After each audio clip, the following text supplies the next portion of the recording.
Data 15 gusht. 1 Samuelit, kapitulli 5.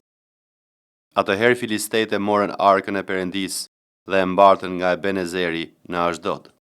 Pastaj filistejtë e morën arkën e Perëndis e quan në tempullin e Dagonit dhe e vendosën pranë Dagonit. Të nesërmen, banorët e Ashdodit u ngritën herët, por Dagoni ishte rrëzuar me fytyrë për tokë përpara arkës së Zotit. Kështu e morën Dagonin dhe e vunë përsëri në vendin e tij.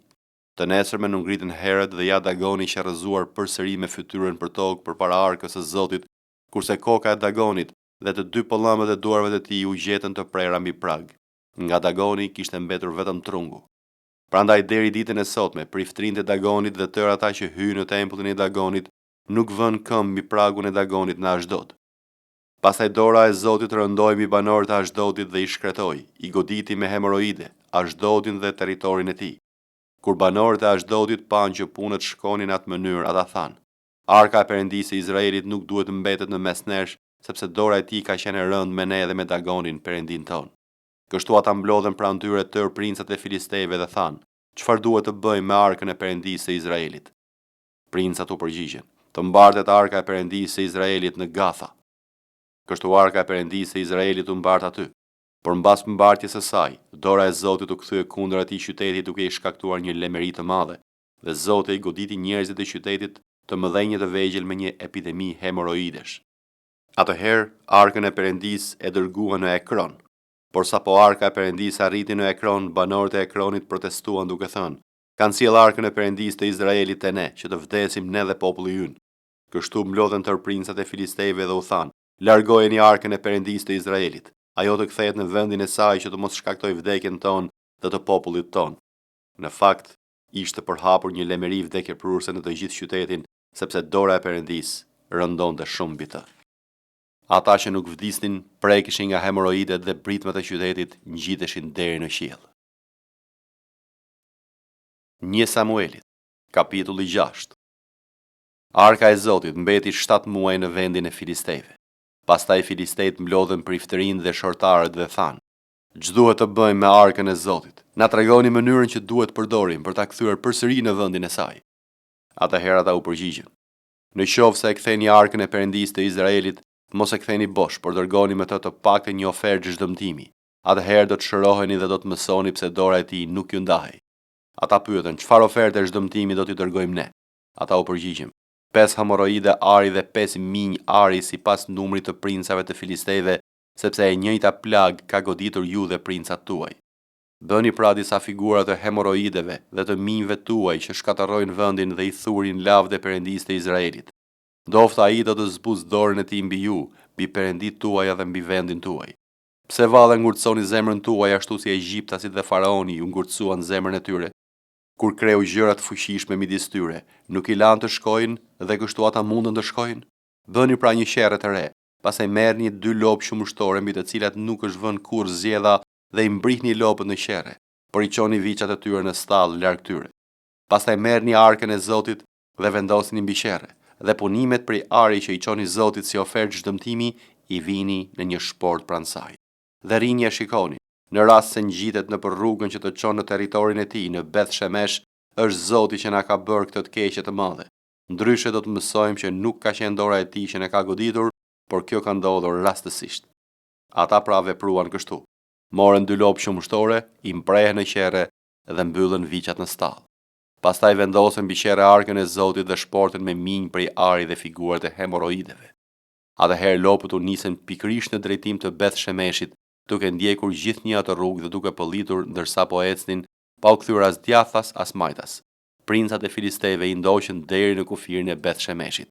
Banorët e Beth Shemeshit ishin duke korrur grurin në lugin, duke ngritur syt pan arkën dhe u gëzuan që e pan. Sherrja pasi arriti në kampin e Jozueut në Beth Shemesh u ndal aty. Aty kishte një gur të madh. Kështu ata çan lëndën e drurit të qerrës dhe i ofruan lopët si holokaust te Zoti. Levitët hoqën arkën e Zotit dhe shportën që i rrinte pranë, në të cilën gjendeshin sendet prej ari, dhe i vendosën mbi një gur të madh. Po atë ditë, njerëzit e Beth Shemeshit ofruan dhe i bën flinjim me Zotit. Pasi 5 princat e filistejve panë këtë gjë, po atë ditë u kthyen në Ekron. Këto janë hemoroidet prej ari që filistejt i dërguan Zotit si ofertë çdëmtimi, një për Ashdodin, një për Gazën, një për Askalonin, një për Gathin, një për Ekronin, dhe min prej Ari sipas numrit të gjitha qyteteve të filisteve që u përkisnin 5 princave, nga qytetet e fortifikuara deri në fshatrat e fushës, deri në gurin e madh, e mbi të cilin u vendos arka e Zotit, dhe që qëndron deri në ditën e sotme në fushën e Jozueut, Beth Shemitit. Zoti goditi disa njerëz të Beth Shemeshit, sepse kishin parë brenda arkës së Zotit. Ai goditi 70 njerëz të popullit. Populli mbajti zi për ta sepse Zoti e kishte prekur me një fatkeqësi të madhe. Njerëzit e Beth Shemeshit thanë: "Kush mund të qëndrojë përpara Zotit, këtij perëndije të shenjtë? Nga kush do të ngjitet arka kur të niset nga ne?" Kështu u dërguan lajmëtar banorëve të Kirjath Jeraimit për të thënë: "Filistejtë kanë kthyer arkën e Zotit, zbrisni dhe çojeni lart te ju." Romakëve, kapitulli 5. Të drejtësuar pra prej besimit, kemi paqe me Perëndin nëpërmjet Jezu Krishtit, Zotit ton, me anë të cilit edhe patëm nëpërmjet besimit hyrjen në këtë hir në të cilin qëndrojmë dhe mburremi në shpresën e lavdisë së Perëndisë. Dhe jo vetëm kaq, por mburremi edhe në shtrëngimet, duke ditur që shtrëngimi prodhon durimin, durimi përvojën dhe përvoja shpresën. Por shpresa nuk turpëron, sepse dashuria e Perëndisë është derdhur në zemrat tona me anë të frymës së shenjtë që na është dhënë. Sepse ndërsa ishim ende të dobët, Krishti vdiq në kohën e tij për të pabesët. Vështirë në fakt se vdes dikush për një të drejtë, mbase ndonjë do të guxonte të vdiste për një njeri të mirë. Por Perëndia e tregon dashurinë e tij ndaj nesh në ato që kur ende ishim mëkatar, Krishti vdiq për ne. Shumë më tepër pra, duke qenë tani të drejtësuar nëpërmjet gjakut të tij, do të shpëtohemi nga zemrimi me anë të tij. Sepse ndërsa ishim armiq, u pajtua me Perëndin nëpërmjet vdekjes së birit të tij. Aq më shumë tani që jemi pajtuar, do të shpëtohemi nëpërmjet jetës së tij. E jo vetëm kaq, por edhe mburremi në Perëndin nëpërmjet Zotit ton Jezu Krisht, me anë të cilit tani kemi marrë pajtimin. Prandaj, ashtu si me anë të një njeriu të vetëm mëkati hyri në botë, dhe me anë të mëkatit vdekja, po ashtu vdekja i arriti të gjithë njerëzit sepse të gjithë mëkatuan, sepse deri te ligji mëkati ishte në botë, por mëkati nuk numërohet nëse nuk ka ligj. Por vdekja mbretëroi nga Adami deri te Mojsiu, edhe mbi ata që nuk kishin mëkatuar me të njëjtën shkelje si Adami, që është figura e atij që duhej të vinte. Mirë po hiri nuk është si shkelja, sepse nëse për shkak të shkeljes së një njeriu të vetëm vdiqën shumë, shumë më tepër hiri i Perëndisë dhe dhurata me anë të hirit të një njeriu të vetëm, Jezu Krishtit, teproi për shumë të tjerë. Sa për dhuratën, nuk ndodhi si për atë një që mëkatoi, sepse gjykimi prodhoi dënimin nga një shkelje e vetme, por hiri prodhoi drejtësimin nga shumë shkelje. Sepse në qoftë se prej shkeljes së njërit vdekja mbretëroi nëpërmjet njërit, akoma më shumë ata që marrin bollëkun e hirit dhe të dhuratës së drejtësisë do të mbretërojnë në jetë me anë të njërit, Jezu Krishtit. Sikundër pra, me anë të shkeljes së njërit erdhi mbi gjithë njerëzit dënimi, ashtu dhe me anë të drejtësisë së njërit erdhi mbi gjithë njerëzit drejtësimi i jetës. Sepse ashtu si nëpërmjet mosbindjes së një njeriu të vetëm të shumtë do të bëhen mëkatar, ashtu edhe nëpërmjet bindjes së një të vetmi të shumtë do të bëhen të drejtë.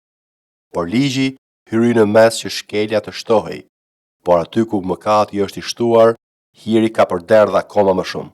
Që ashtu si mëkati mbretëroi nëpërmjet vdekjes, ashtu edhe hiri të mbretëroi me anë të drejtësisë për jetë të përjetshme me anë të Jezu Krishtit, Zotit ton.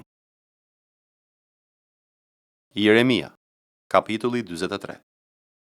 Ndodhi që kur Jeremia mbaroi si njoftuari tër popullit të gjitha fjalët e Zotit Perëndisë tyre, tër fjalët që Zoti Perëndia e tyre u kishte dërguar atyre, Azaria, biri i Hoshajahut dhe Johanani, biri i Kareahut dhe tër njerëzit krenari thanë Jeremias: "Ti flet të pavërteta. Zoti Perëndia ynë nuk të ka dërguar të thuash mos shkoni në Egjipt për të banuar atje. Por Baruku, biri i Neriahut, të nxit kundër neshit na jap në dorë të kaldeasve, që ne të vdesim ose të na çojë në robëri në Babiloni." Kështu Johanani, biri i Kareahut, tër krerët e forcave dhe tër populli nuk ju bindën urdhrit të Zotit që të qëndroni në vendin e Judës. Por Johanani, biri i Kareahut dhe të gjithë krerët e forcave morën tër të mbeturit e Judës që ishin kthyer nga të gjitha kombet ku ishin shpërndar për të banuar në vendin e Judës. burrat, gratë, fëmijët, vajzat e mbretit dhe të gjithë personat që Nebuzaradani, komandanti i rojeve, kishte lënë bashkë me Gedaliahun, birin e Ahikamit, biri i Shafanit, bashkë me profetin Jeremia dhe me Barukun, birin e Neriahut, dhe shkuan në vendin e Egjiptit, sepse nuk ju binden zërit të Zotit, dhe arritën deri në Tahpanhes. Atëherë fjala e Zotit u drejtua Jeremias në Tahpanhes duke thënë: Merr në duart e tua gur të mëdhenj dhe fshihi në argjilën e furrës së tullave që ndodhet në hyrje të shtëpisë së faraonit në Tahpanhes në sytë e njerëzve të Judës. Pastaj do t'u thuash atyre: Kështu thot Zoti i ushtrive, Perëndia e Izraelit: Ja, unë do të dërgoj të marrë Nebukadnecarin, mbretin e Babilonisë, shërbëtorin tim, dhe do të vendos fronin e tij mbi këta gur që kam fshehur, dhe ai do të shtrish shatoren e tij mbretërore mbi to. Ai do të vijë dhe do të godas vendin e Egjiptit, dhe do të çojë në vdekje ata që janë caktuar të vdesin, në robëri ata që janë caktuar të jenë robër, dhe në shpatë ata që janë caktuar për shpatë. Unë do t'u vë zjarrin tembujve të perëndive të Egjiptit. Ai do t'i djegë dhe do t'i çojë në robëri dhe do të mbështillet me vendin e Egjiptit ashtu siç mbështillet bariu në veshjen e tij. Pastaj do të niset që andej në paqe. Do të coptojë gjithashtu shtyllat e shenjta të tempullit të diellit që ndodhen në vendin e Egjiptit dhe do të vër flakën tembujve të perëndive të Egjiptit. Psalmi 19. Qiejt tregojnë lavdinë e Perëndisë dhe kupa qiellore shpall veprën e duarve të tij. Një ditë i flet tjetrës dhe një natë ja tregon tjetrës. Nuk kanë gojë, as fjalë, zëri i tyre nuk dëgjohet, por harmonia e tyre përhapet mbi gjithë dheun dhe mesazhi i tyre arrin deri në skajin e botës. Në qiejt Perëndia ka vënë një çadër për diellin, dhe ai është si një dhëndër që del nga dhoma e tij e martesës, ngazëllon si një trim që përshkon rrugën e tij. Ai del nga një skaj i qiejve dhe rrotullimi i tij arrin deri në skajin tjetër. Asgjë nuk mund të fshihet nxehtësisë së tij. Ligji i Zotit është i përsosur. Ai e përtërin shpirtin. Dëshmia e Zotit është e vërtetë dhe e bën të ditur njeriu e thjesht. Porositë e Zotit janë të drejta dhe e gëzojnë zemrën.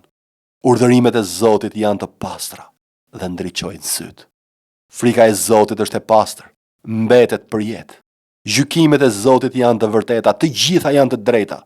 Janë më të dëshirueshme se ari, po, më tepër se shumë ari kulluar, janë më të ëmbla se mjalti nga ai që del nga hojet.